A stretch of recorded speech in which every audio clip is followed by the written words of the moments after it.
Hello and welcome to Teachings in Education, the 14 rules to survive teaching. These rules have been developed with several of my closest colleagues, some of them with over 25 years of teaching experience. I fully believe these rules will help guide teachers to a long and prosperous career. The 14 rules are not listed in order of importance because each rule will have a different meaning for each person. Now, let's take a look at rule number 1. Appropriate goals. Have challenging yet achievable goals. You'll become bored as a teacher if you don't challenge yourself. Also, unrealistic goals will set both you and your students up for failure. Teachers must first know their students' strengths and weaknesses before expecting high achievements. Be practical. When students don't meet the impossible goals, teachers often resent the students, and students and their parents will place the blame for failure right back on the teacher. Think SMART goals: specific, measurable, achievable, realistic, and timely. Moving on to number 2. Say no more than yes. In the field of education, the more you do for others, the more that is expected of you. You have to start saying no. The teacher that always says yes will have administrators continually giving them more work to do, students asking them for more and more favors, and parents expecting ongoing extra help. You must be assertive, otherwise you risk getting burnt out. It's okay to say no every once in a while. Moving on to the next rule. Teach the way you want to teach. Use teaching methods that you believe in and that you enjoy using. Find an effective teaching style that fits you. If you're a teacher that enjoys hands-on learning and doing projects, then those are the types of lessons that you should be doing. You'll put more time into these types of lessons because they're interested and you're interested. You'll be a happier teacher, and that will lead to a happier classroom environment. If you love to use technology, then incorporate technology into your lessons, for example. Now to number 4, a very important rule, which is to make more money. Take advantage of opportunities to make more money on the side. Coaching, tutoring, clubs, summer school, etc. and so forth. Teachers are underpaid, we get that. I think we can all agree on that. Don't expect to make a healthy living on just a teacher's salary. The reality is that teachers need to find extra work and work in the summer. Consider leaving your district to find a higher paying district. Get a side hustle, open a small business, but you should be looking for ways to make extra money. Continuing, on to the 5th rule, which is to arrive early or stay late, but not both. When teachers work all these extra hours, they dilute their hourly pay rate. Don't do that to yourself. You're not getting paid for that. If you want to arrive an hour early to get things done, that's fine. It's okay to stay an hour late to finish up. That's fine too. But don't dedicate the entire day to your job. That isn't healthy for you or for anyone. Limit your after hours work time. Number 6, don't allow yourself to be disrespected. Many teachers are quitting the field because of the amount of disrespect they receive. Don't allow it, and stand up for yourself.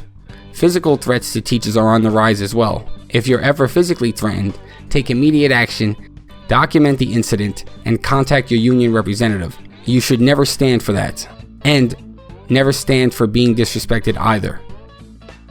The next rule, number 7, take your days.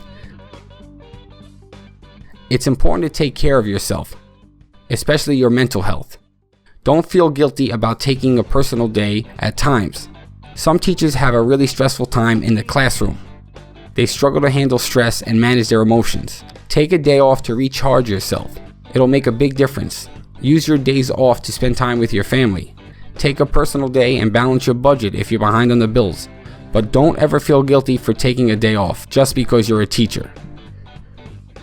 Moving on to number 8. Tell jokes and have some fun. Teaching can and should be fun. Students always appreciate teachers that make school fun.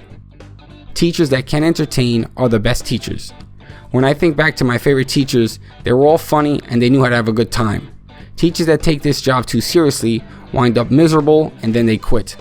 Having fun in the classroom isn't just for students, but for the teacher's own personal happiness as well.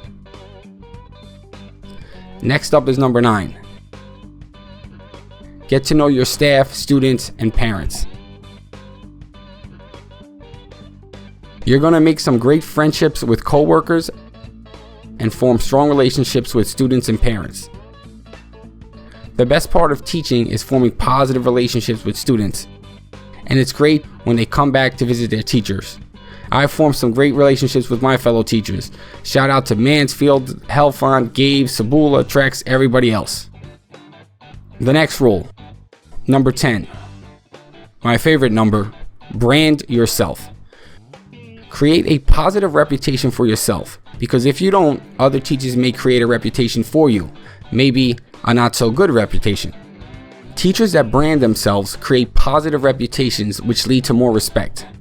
They are seen as trusted professionals by the school community, and as you brand yourself, you will begin to take more pride in your work and feel more satisfied about what you're accomplishing.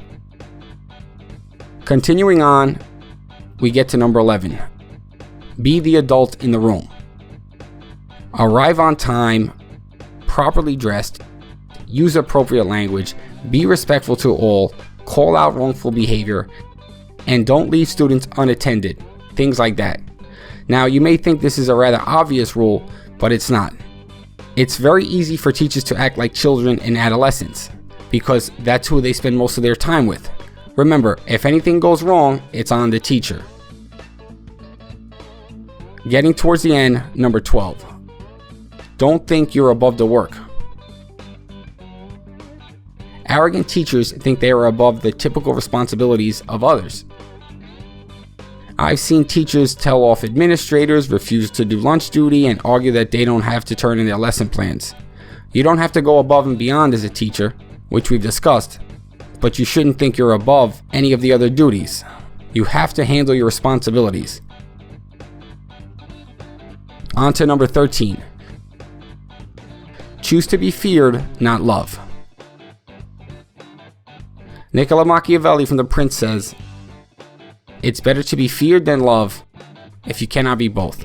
The quote is specifically focused for classroom management. Take the superhero Batman. The reason he uses the symbol of the bat is because he believes it'll strike fear in the citizens of Gotham. And in order for him to do good and keep the city safe, there needs to be a level of fear of him, the Batman. Too many teachers just want to be liked, and being liked doesn't run a classroom. Being liked doesn't run anything for that matter. And on to the last rule. Avoid fireable offenses. Just a few examples of things that can get you fired include inappropriate relationships, improper use of social media, making threats, theft from the school, which actually happens a lot more than you think. You really do have to be careful, because posting one stupid comment on social media could get you removed from your teaching position. Be very careful about the positions that you put yourself in. Don't take unnecessary risks. It's ultimately a career you're putting on the line. So right now I want to say thank you for your time. Please subscribe, like, and share this video with other teachers.